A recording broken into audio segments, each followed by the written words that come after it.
السلام عليكم ورحمة الله وبركاته. إن الحمد لله حمدا كثيرا طيبا مباركا فيه. يا رب لك الحمد كما ينبغي لجلال وجهك وعظيم سلطانك. শুকরিয়া সে আল্লাহর দরবারে আলহামদুলিল্লাহ হামদান কাসীরা। দরুদ সালাম সাইয়্যিদুল মুরসালিন রাহমাতুল্লিল আলামিন মুহাম্মদ রাসূলুল্লাহ সাল্লাল্লাহু আলাইহি ওয়াসাল্লাম। আল্লাহুম্মা সাল্লি আলাইহি আল্লাহুম্মা বারিক আলাইহি। সম্মানিত ভিউয়ার্স, আজকে আলোচ্য বিষয় অকৃতজ্ঞ কারণের জীবনী সম্পর্কে আলোচনা করবো ইনশাআল্লাহ। আপনার কারণের নাম শুনেছেন, বহুবার শুনেছেন, কোরআনেও আছে কারণের ঘটনা। সময়ের পরিক্রমায় পৃথিবীতে অনেক চিত্র আসে। একজনের চিন্তা এক এক রকম, একজনের ব্যক্তিত্ব এক এক রকম। কেউ নাম রেখে যায় আলোকিত পথে, কেউ রেখে যায় ভয়াবহ দৃষ্টান্ত। কারণের গল্প এমন এক দৃষ্টান্ত যেখানে আমরা দেখতে পাই কীভাবে অপরন্ত সম্পদ পেয়েও একজন অকৃতজ্ঞ ব্যক্তি তার সম্পদ দানকারীকে ভুলে নিজের ধ্বংসের আয়োজন করতে পারে। কারণ এমন একজন ব্যক্তি যে কিনা তার দানকারীকে ভুলে নিজেই নিজের ধ্বংসের আয়োজন করেছিল। কারণ এমন একজন ব্যক্তি যে আল্লাহর পথে দান না করে নিজেই তার দানগুলো, তার সম্পদগুলো ধ্বংস করে ফেলছিল। আসুন আমরা জানি, আজকেও সমাজের আমরা এমন অনেককে দেখি যারা আল্লাহর দানকে নিজের অর্জন বলে মনে করে সব কিছু তার নিজের অর্জন। তারা সম্পদের প্রাচুর্যে গরিবদের তুচ্ছ করে, তাদেরকে ছোট করে কথা বলে, ব্যক্তিত্ব হারিয়ে অহংকারে ডুবে যায় আর বলে আমি সফল। এরকম অনেক ব্যক্তিকে আপনি পাবেন যারা বলে যে কে এগুলো সম্পদ দিয়েছে, এগুলো সব হচ্ছে আমাদের হাতের কামাই, আমার বাপদাদা থেকে পেয়েছে আমরা। অথচ আল্লাহ বলছে আমি সব কিছু দান করি তোমাদেরকে। তারা গরিবকে তুচ্ছ-তাচ্ছিল্য করে, ছোট করে দেখে, কিন্তু আল্লাহ যে এগুলো দিয়েছে এগুলো তারা খেয়াল করে না। অহংকারে আত্মগহম্বরে হয়ে যায় আর বলে আই এম সাকসেস, আমি সফলকাম হয়েছি। নাউজুবিল্লাহ। নিশ্চয় এই গল্প কারণের আমাদের জন্য অনেক শেখার রয়েছে, বিশেষ করে তাদের জন্য যারা ভুলে গেছে সব কিছুর একমাত্র মালিক হচ্ছেন আল্লাহ সুবহানাহু ওয়া তাআলা। সূর্যের আলো চুমুক দিয়েছে সোনার রথের চাকায়, চারপাশ আলোকিত আয়োজিত, দামির সুগন্ধি ভারী হয়ে আছে বাতাস। রথের সামনে বিশাল সৈন্যবাহিনী, দুপাশে সুগন্ধিতে ভরা, দুপাশে সারিবদ্ধ দাসদাসীরা মাথা নিচু করে দাঁড়িয়ে আছে। সবাই যেন কোনো রাজ পুরুষের আগমনের অপেক্ষায়। এই অপেক্ষা যেন শেষ হচ্ছে না, সবাই যেন অপেক্ষমান। তখন সবাইকে অবাক করে দিয়ে নতুন পোশাক পরে বের হলো কারণ আজ তার সবচেয়ে দামি পোশাক পরে বের হয়েছে। মঙ্গলের ওপর সোনার সূচিকর্ম, গলায় হীরার মালা, হাতে ঝলমলে স্বর্ণের আংটি, এমনভাবে নিজেকে সাজিয়েছে যা সহজে বর্ণনা করা সম্ভব নয়। তার চোখ মুখে কেবল গর্ব আর গর্ব, অহংকার, ঠোঁটের কোনায় অহংকারী হাসি। অহংকারীর সাথে আজ নিজেকে প্রদর্শন করবে সে, উপস্থিত জনতাকে দেখাবে সাজের অতি সাহায্য।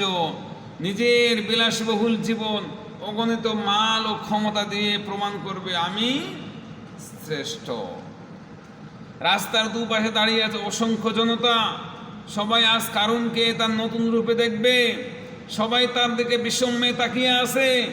এই সমাজ ইতিপূর্বে কেউ তাকে দেখেনি, সবাই দেখছে আর আফসোস করছে আর একে অপরকে উদ্দেশ্য করে বলছে যদি আমরাও এমন ধনী হতে পারতাম। কারণের জীবন জীবিকা দেখে, তার রাজকীয় মশান শৌকান দেখে মানুষেরা বলতেছে যদি আমরাও এমন ধনী হতে পারতাম। দেখো কারণের কি সৌভাগ্য, তার মতো যদি আমাদেরও ধন সম্পদ থাকতো। সবাই যখন আফসোস করে এমন কথা বলছিল, একদল মুমিন ছিল তাদের বিপরীত। তারা ঈর্ষা করলো না, বিস্ময় প্রকাশ করলো, উল্টো কারণকে উপদেশ দিতে গিয়ে বলল কারণকে নরম শুনে বলল, কারণ আল্লাহ তোমাকে এত কিছু দিয়েছেন, তুমি কি তার কৃতজ্ঞতা প্রকাশ করবে না? তুমি কি শুকরিয়া আদায় করবে না? তুমি কি আল্লাহকে সেজদা দেবে না? কারণ হেসে উঠল। এই হাসি ছিল অবজ্ঞা উপহাসের। নাউজুবিল্লাহ, আস্তাগফিরুল্লাহ, লা হাওলা ওয়ালা কুওয়াতা ইল্লা বিল্লাহ। কারণ হেসে উঠল। এই হাসি ছিল অবজ্ঞা উপহাসের। এই সম্পদ কি আল্লাহ দিয়েছে? না, এই সম্পদ আমাকে আল্লাহ দেননি। নাউজুবিল্লাহ, আস্তাগফিরুল্লাহ, লা হাওলা ওয়ালা কুওয়াতা ইল্লা বিল্লাহ। এটা আমার অর্জন, আমি নিজে পরিশ্রম করে সম্পদ অর্জন করেছি, দিন রাত এক করে মেহনত করেছি, এটি আমার বুদ্ধি পরিশ্রম আর যোগ্যতার ফল। আস্তাগফিরুল্লাহ। লোকেরা হতবাক, তার কথার মধ্যে দাম্ভিকতা, শুধু দাম্ভিকতা নয়, আল্লাহর দানকে অস্বীকার করলো সে। লোকেরা বলল, তুমি কি ভুলে গেছো তোমার আগে অনেকে এমন অহংকার করেছিল, তোমার আগে অনেকে আল্লাহর দানকে নিজের অর্জন মনে করেছিল, যার দারুণ তারা ধ্বংস হয়েছিল। ভুলে গেছে তাদের কথা। শেষ পর্যন্ত তারা কোথায় গেছে? আপনি কি বনি ইসরায়েলের দুই ব্যক্তির কথা ভুলে গেছেন? টাকওয়ালা আর ধবল ব্যক্তির কথা। কারো মুখ ফিরিয়ে দিল, তাদের কথা এক প্রকার বিরক্তি হয়ে গেল, বিরক্তি সুরে বলল, আমার এসব কথা শোনার সময় না, আমি ভালো কাজ করি জানি, তোমরা আমাকে কি দেখতে যাচ্ছ? আমাকে উপদেশ দিতে এসো না, আমি তোমাদের মতো লোকদের উপদেশ শোনার মুখাপেক্ষী নয়। এই কথা বললে আবার দম্ভ ভরে এগিয়ে যেতে লাগলো, কারণ পেছনে ঝলমল রথ যেন তাকে আলোকিত করে রেখেছে। সামনে দাসী যারা তাকে অভ্যর্থনা ওয়েলকাম স্বাগতম জানাচ্ছে, পাশে আবার একদল সৈন্য সামন্ত। কারণ জানতো সে সময় গরিব ছিল, কারণ জানতো সে এক সময় গরিব ছিল। মুসা আলাইহিস সালাম কওমের লোক সাধারণ মানুষ, আল্লাহ তাকে দান করেছিল অফুরন্ত সম্পদ, এতটাই বেশি যে তার ধন ভাণ্ডারের চাবিগুলো বহন করতো। দরকার হতো একদল শক্তিশালী লোক লাগতো তার চাবি, গুদানের চাবিগুলো বহন করার জন্য, ধন ভাণ্ডারের চাবি। এত সম্পদের মালিক ছিল সে। এই সম্পদ দিয়ে চাইলে গরিবদের সাহায্য করতে পারতো, জান সাদকা করতে পারতো, আল্লাহর রাস্তায় খরচ করতে পারতো, কিন্তু না, সে তা করেনি। সে চেয়েছিল মানুষ তাকে দেখুক, তার প্রশংসা করুক, তার সামনে মাথা নত করুক, সবাই ভাবুক, কারণ এই সবচেয়ে ধনী, কারণ এই সর্বশ্রেষ্ঠ, কারণ এই সবচেয়ে ক্ষমতাবান, কারণ এই সবচেয়ে সেরা। সে একবারের জন্য ভাবেনি এই ধন সম্পদ কার অনুগ্রহ পেয়েছে, এই অবস্থানে এই প্রভাব, এসব কার দান, সে বোঝাতে পারেনি। আল্লাহ যখন কাউকে পরীক্ষা করতে চান, তাকে অফুরন্ত নিয়ামত দান করে থাকেন। এই নিয়ামত হয় পরীক্ষা, কখনো প্রকাশ্যে, কখনো গোপনে। একদিন সে বের হলো, তার পরনে দামি অলংকার, সঙ্গে আছে সৈন্য সামন্ত, নিয়ামত নিয়ে থাকেন। এই নিয়ামত হয় পরীক্ষা, কখনো প্রকাশ্যে, কখনো গোপনে। একদিন সে বের হলো, তারপর দামি অলংকার, সঙ্গে রয়েছে সৈন্য সামন্ত, রাস্তার দুপাশে লোক, মানুষের ভিড়, সবাই তাদের সঙ্গে দেখছে আর একে অপরকে উদ্দেশ্য করে বলছে, দেখো কারণের কি সৌভাগ্য, কিন্তু আমাদের কপাল পড়া, হা, যদি আমাদের এত ধন সম্পদ থাকতো, এত বিশাল প্রতিপত্তি থাকতো, তাহলে কতই না ভালো হতো। তাদের মাঝখান থেকে একদল ইমানদার বলল, আল্লাহ যার প্রতি অনুগ্রহ করেন সেই প্রকৃত সফল কাম, কারণ এই সম্পদ কোনো স্থায়ী সুখের নিশ্চয়ই দানন। এই সম্পদ একসময় হারিয়ে যাবে, কারণ অস্তিত্ব বিলীন হয়ে যাবে, কারণে কোনো নামগন্ধ থাকবে না। ইমানদারদের কথা শুনে কারণ আবার হেসে উঠল, উপহাস করে বলল, দেখো কিভাবে সবাই আমাকে ঈর্ষা করছো, আমার উন্নতি তাদের সহ্য হচ্ছে না, তার মানে আমি সবল, আমি ক্ষমতাবান। সে বুঝতে পারলো না ধ্বংস তার দিকে ধেয়ে আসছে, সে বুঝতে পারেনি ধ্বংস তার দিকে এগিয়ে আসছে। আসমুখ আকাশে এক ভয়াবহ গর্জন, বাতাস ভারী উঠল, পৃথিবী কেঁপে উঠল, চিৎকার দিয়ে উঠল মানুষজন, কারণ সাবধান হ। কিন্তু ততক্ষণে সব শেষ, তার পায়ের নিচে মাটি দুলে উঠল, তার চোখ বিস্ফারিত হলো, সবকিছু এক লমটায় পাল্টে গেল। কারণ তখন বলছিল,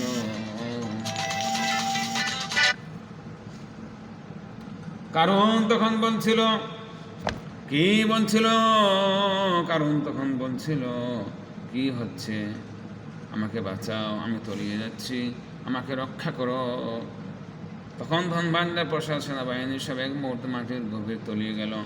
কারণ চিৎকার করতে লাগলো, হে আল্লাহ আমাকে বাঁচাও। সবাই মৃত্যুর আগে, যত বড় ক্ষমতাশীল, যত বড় নেতা হোক, মৃত্যুর আগে সে আল্লাহকে ডাকবে, মাস্ট বি গ্রান্টেড ইনশাআল্লাহ। আল্লাহকে ডাকবে। ফেরাউন ডাকছিল, নমরুদ ডাকছিল, আর তুমি কে মিয়া? কারণ তুমিও বলছো আল্লাহ আমাকে বাঁচাও, আল্লাহ বলছে কোনো সাজ নেই, কিন্তু আজ আর সময় নেই। আল্লাহ ধরে না, ধরলে পরে ছাড়ে না। আল্লাহ যাকে ধরে, আল্লাহ বলছে আইনাল মাফাত, আমি যাকে ধরি, যাকে পাকড়াও করি, সে আমার কাছ থেকে পালাইতে পারে না। সে আমার কাছ থেকে দূরে যেতে পারে না, তাকে আমি অবশ্যই অবশ্যই ধরে ফেলি। শুনুন, কবি বলছে, মরণ থেকে যে থায় পালাও, মরণ তোমায় লইবে ঘিরি, যদিও তুমি আকাশ পরে লাগাও সে তাই হাজার সিঁড়ি। মরণ থেকে পালাতে আজ পর্যন্ত কেউ পারেনি, কিন্তু আসার সময় নেই, আর সুযোগ নেই, তার জন্য আর কোনো দয়ার দরজা খোলেন। আল্লাহ বলে, অতঃপর আমি তাকে তার পোশাককে ভোর ধসিয়ে দিলাম। সূরা কসাসের 81 নম্বর আয়াতে আল্লাহ বলছে, আমি কারুনকে তার ধন সম্পদ সৈন্যবাহিনীকে সব বলে পানির মাটির দিয়ে ধসিয়ে দিলাম। কি করলাম? এক মুহূর্তে ধূলিসাৎ হয়ে গেল তার বিলাসবহুল জীবন। আল্লাহু আকবার। আমাদের এক নেত্রী 45 মিনিট সময় পায়নি পালানো। সে যে 45 মিনিট থাকতো, তার অবস্থা এরকম হয়ে যেত, ধুলোয় ধুনো হয়ে যেত, তার জীবনটা তছনছ হয়ে যেত। এক লম্হায় শেষ হয়ে গেল তার রাজত্ব। যারা একসময় ঈর্ষায় চোখে তাকিয়েছিল কারুনের দিকে, তারা এবার বিস্ময়িত হতবাক, তাদের চোখে মুখে ভয়ে ছাপ। তারাও বলতেছে, হায় আল্লাহ, কি দেখতেছি আমরা এগুলো কি শুনতেছি? তারা তো হাত ছেড়ে বলল, আমরা তো কারণের জীবন দেখে ঈর্ষা করেছিলাম, এখন বুঝতে পারছি আল্লাহ যার প্রতি অনুগ্রহ করেন সেই প্রকৃত সফল। আল্লাহ বলেন, قد أفلح المؤمنون الذين هم في صلاتهم خاشعون والذين عن اللغو معرضون والذين هم للزكاة فاعلون والذين هم لفروجهم حافظون। আল্লাহ, কারণ এই ঘোষণা কেবল অতীতের কোনো ঘোষণা নয়, এটি প্রতিটি যুগের জন্য এক জীবন্ত শিক্ষা।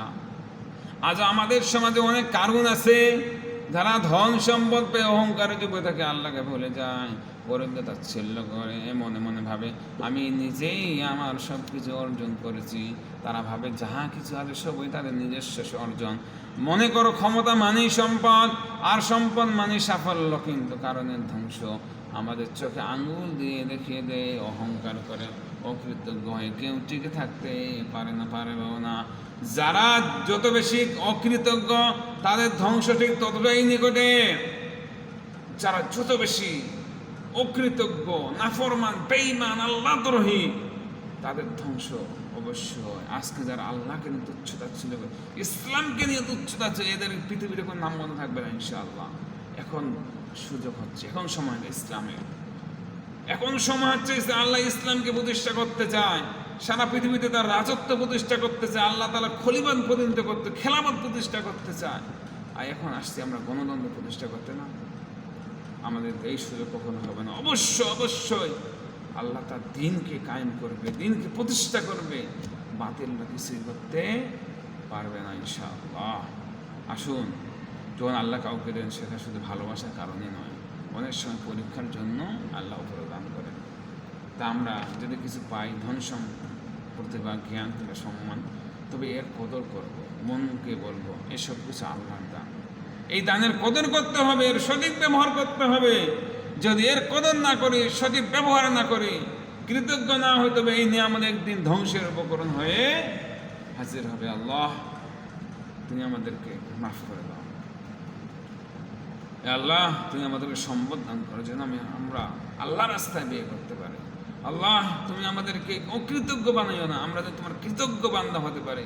ওসমান গনির মতো, আবু বকর সিদ্দিক রাদিয়াল্লাহুর মতো, ওমর আফফানের মতো, ওমর ইবনুল খাত্তাবের মতো, আব্দুর রহমান ইবনে আউফের মতো যেন আমরা তোমার শুকরগুজারি বান্দা হতে পারি, সেই তৌফিক দান করো। আল্লাহ, তুমি আমাদের অভাব-অনটনগুলোকে দূর করে দাও, আমাদের বালা মুসিবত দূর করে দাও। আমরা যেন তোমার মুখাপেক্ষি হই, সারা পৃথিবীর কারো মানুষের মুখাপেক্ষি না হতে পারে, সেই তৌফিক তুমি আমাদের সম্মান দান করো, আমাদের প্রতিভা দান করো, আমাদের জ্ঞান দান করো। আল্লাহ, তুমি আমাদের কদর দান করো, আমাদের ইজ্জত দাও। আল্লাহ, তুমি সব কিছু পারো। তুমি আমাদেরকে এমন একটা জায়গা নিয়ে যাও যেখান থেকে আমরা মানুষকে তাওহীদের দাওয়াত দিতে পারবো, ইসলামের দাওয়াত দিতে, কল্যাণকর কাজ করতে পারবো। আল্লাহ, শয়তান থেকে তুমি আমাদের হেফাজত করো। আল্লাহ, শয়তান থেকে আমাদেরকে তুমি বাঁচাও, আমরা যেন তোমার তাওহীদ গুজার বান্দা হতে পারি, শিরিক থেকে, বেদাত থেকে দূরে থাকতে পারি, কুফর থেকে যেন দূরে থাকতে পারি, সে তৌফিক তুমি আমাদের দান করো। আল্লাহ, আল্লাহ, তুমি আমাদেরকে ইবাদত করার তৌফিক দান করো। আল্লাহ, তুমি আমাদের গুনাহগুলোকে মাফ করে দাও। আল্লাহ, তুমি আমাদের প্রতি ইহসান করো। আল্লাহ, তুমি আমাদের প্রতি দয়া করো। আল্লাহ, দুনিয়া গজব, জাহান্নামের শাস্তি, কবরের শাস্তি তুমি আমাদের রক্ষা করো। আল্লাহ, যারা কবরে চলে গেছে আল্লাহ তাদেরকে মাফ করে দাও। সালফে সালেহীন রসি আল্লাহ তাআলা তাদেরকে মাফ করে দাও আল্লাহ। আল্লাহ ইমানদার সাচ্চা ইমান নেককার বান্দাদের কবুল করে নাও আল্লাহ। যারা গুনাহগার তাদেরকে হেদায়েত দান করো আল্লাহ। সুবহানাকা আল্লাহুম্মা ওয়া বিহামদিকা আশহাদু আল্লা ইলাহা ইল্লা আনতা আস্তাগফিরুকা ওয়া আতুবু ইলাইক। আসসালামু আলাইকুম ওয়া রাহমাতুল্লাহ।